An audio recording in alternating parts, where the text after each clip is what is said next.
فتح بندیال صاحب تو نہ مینج ہوتے ہیں، نہ ان کے بارے میں ایسا کہا جا سکتا ہے۔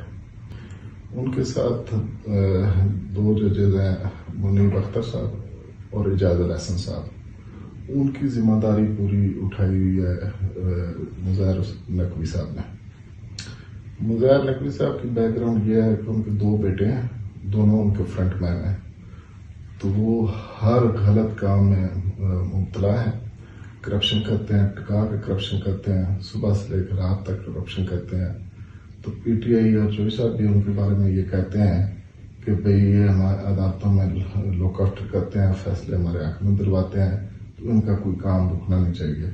وہ ٹرانسفر پوسٹنگ ہر کام میں وہ پیسے کماتے ہیں اور ٹھیک ٹھاک پیسے کما رہے ہیں۔ لاہور ہائی کورٹ کیسے مینج ہو رہی ہے؟ لاہور ہائی کورٹ دیکھیں یہ بھی ذمہ انہوں نے لیا ہوا تھا، لیکن بیچ میں علی افضل سعی آ گئے۔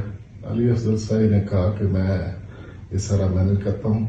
علی افضل سعی نے چیف جسٹس سے بات کر کے انہوں نے کہا کہ بینچ میں نے بنانا ہے، پی ٹی آئی کے خلاف کسی قسم کا کوئی فیصلہ نہیں آئے گا، ایک بھی فیصلہ پی ٹی آئی کے خلاف نہیں آئے گا۔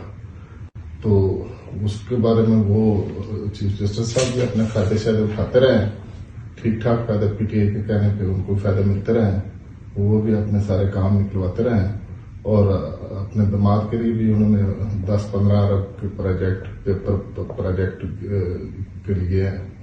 تو کون سا پروجیکٹ؟ پیپر پروجیکٹ یہ کیا ہوتا ہے؟ یہ ہوتا ہے، یہ آدھا کام ہوا ہوتا ہے اس پہ، تو باقی یہ کھاؤ پیو پروگرام ہوتا ہے، یہ جیبوں میں جاتا ہے۔ اچھا، تو یہ لاہور ہائی کورٹ میں اور بھی ہیں کوئی جاننے والے آپ کے؟